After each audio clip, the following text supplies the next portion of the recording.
Hello, good evening. Welcome to the Trails Radio Show. Thank you for joining us this evening. Today, my special guest is Mr. Reed Bunzel. Thank you, and join us in a minute. Okay, my first question to you is, how did you get started in your career? How did your career begin?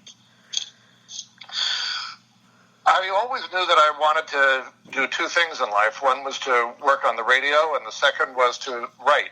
And they don't necessarily come together all that well sometimes. But when I was in college, the first thing I did the very first day after my parents left was I marched myself into the college radio station and got myself an air show, and did that for 3 years. Realized I wasn't getting any better. I never was any better than the first day that I was on the air, but I loved radio. Meanwhile, I did a lot of writing and knew that that was one aspect of what I really wanted to do. And so after I graduated and worked in television at a local news station for a year, I moved to Washington, D.C., and just as fate would have it, ended up getting a job at the National Association of Broadcasters as an associate editor of their magazine, Radioactive, which put me in touch with both of those loves, radio and writing, and things generally took off from there.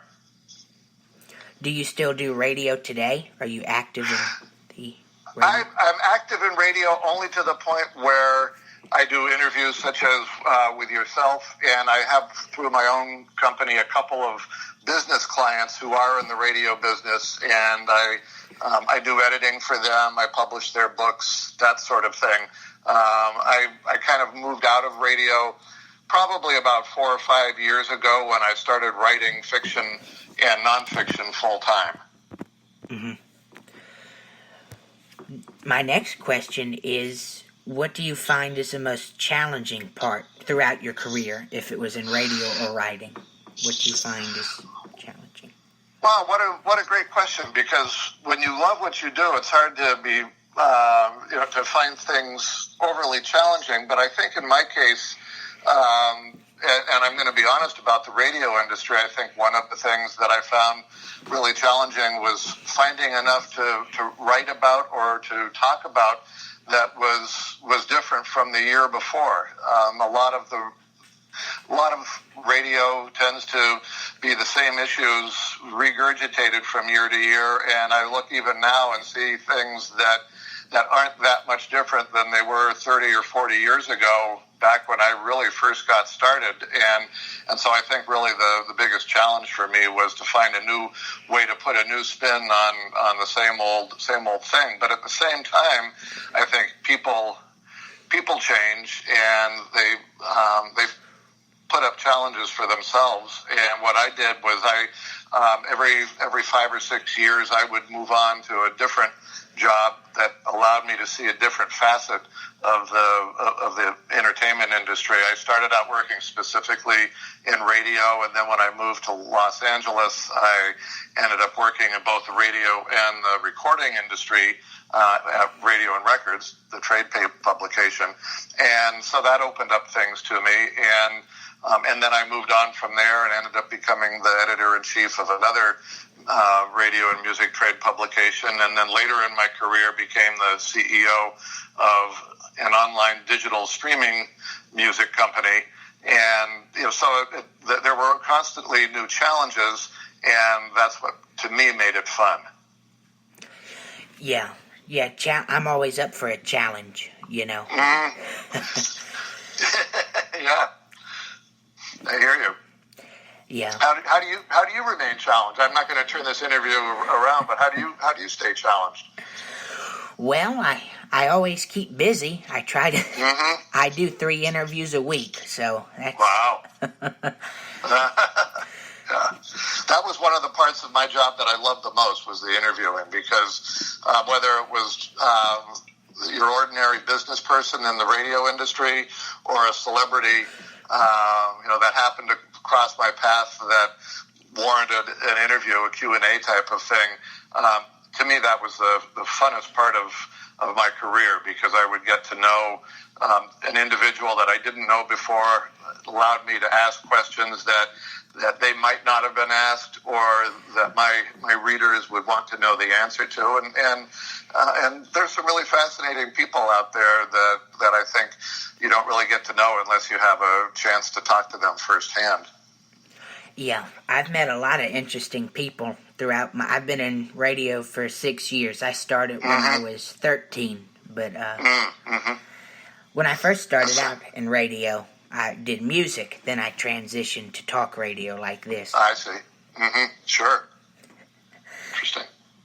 My next question to you is, do you have any upcoming projects? I know you write the crime fiction books.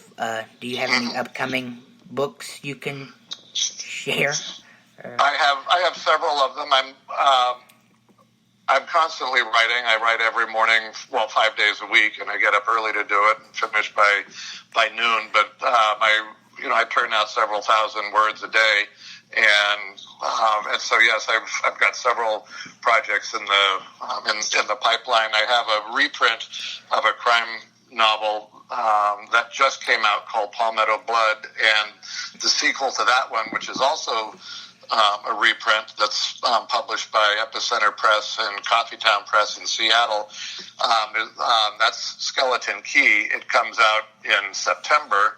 And then a new one that's the third in the series, titled Hurricane Blues, is scheduled for next winter, probably sometime in January. And then the fourth one, which is already done and has been edited,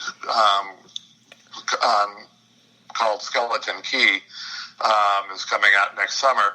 Meanwhile, there's another book in another new series that I've started, a new book coming out in October titled 7:30 Thursday.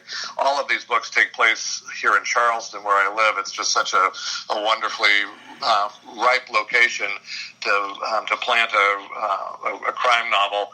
And I love the area. It's just very colorful with the people and the settings and the temperature and the proximity to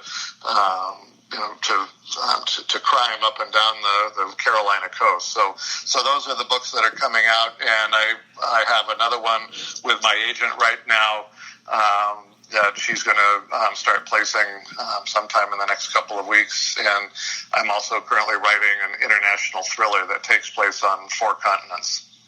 Wow. Yeah. So you've been busy. So, I try to keep myself busy, yes. If I'm not busy, then I end up having to force myself to do things like mow the lawn. And I'd rather write than do that, especially in the long, hot days of summer. Yeah. I tell people if I'm not busy, I'll probably climb up the walls. I go crazy. Well, that's exactly the way I feel, and I tell people that I will never retire, because as long as I have a computer in front of me and my eyesight and my fingertips, I could write. And so I will keep myself busy, I hope, until my very last breath. Yeah. I'm too young to retire yet, so. I like to think I am too, but I know you've still got a lot of wonderful years ahead of you. You're what, 19? I'll be 19 next Sunday, but I'm 18 right now. Okay, well, happy pre-birthday, and I wish you all the best. I mean, you got started at a very early age, and I could tell you've got a lot of great things ahead of you. You're in an industry that's going to be changing dramatically, I think, over the next few decades. So, that should be very exciting. Oh, yeah. I've done radio. I've done theater acting. Wow. That's something I never wanted to be on the stage. I did that once in second grade, and they said I did okay, but I was scared stiff, and I never wanted to go back and do it again. Yeah, I was like that when I first started, stage fright. Mm-hmm. And yeah. I kept getting on stage, and I conquered stage fright, and I got used to it. So I love it. Yeah, I don't mind getting up in front of an audience and talking about myself, but if I have to go into character and be someone else, then that's just not for me. I commend you on being able to do it. See, I'm the opposite. I could act on stage, but if I have to go on stage to give a presentation, I'm scared stiff. Really? Yeah. Well, everybody has their own way of doing it, but I can tell you're good at what you do, so keep at it. Thank you. My last question to you is, what is your advice to people who want to be a writer or a journalist? Or my answer is do it. And that sounds like a short answer, so I'll make it a little bit longer. And writing is one of those things that if it's not your profession, you tend to procrastinate and not do it. If it is your profession, you don't really have a choice. But either way, if you set a schedule for yourself, if you come up with a way to self-discipline, and make sure that, in my case, for instance, if you're writing on your own time, if you're writing fiction, or even if you're working on a non-fiction project that is yours and yours alone, you're not a writer unless you're writing. And so you need to either pull out the yellow legal pad and a pencil and start writing, or sit down at your computer and start writing, and keep writing every day. If writing is your passion, and if writing is your profession, and you go into an office every day to do it, whether you're writing greeting cards or writing long essays for the New Yorker or anything in between, pour your heart into it. You put as much of yourself into your work as you possibly can, because that's what the reader is really looking for. They're really, really looking for good, informative, or entertaining material that can change their world, that can lift them out of their seat, that can tell them a great story, or that can give them a news story or a celebrity interview that will tell them something that they did not know before.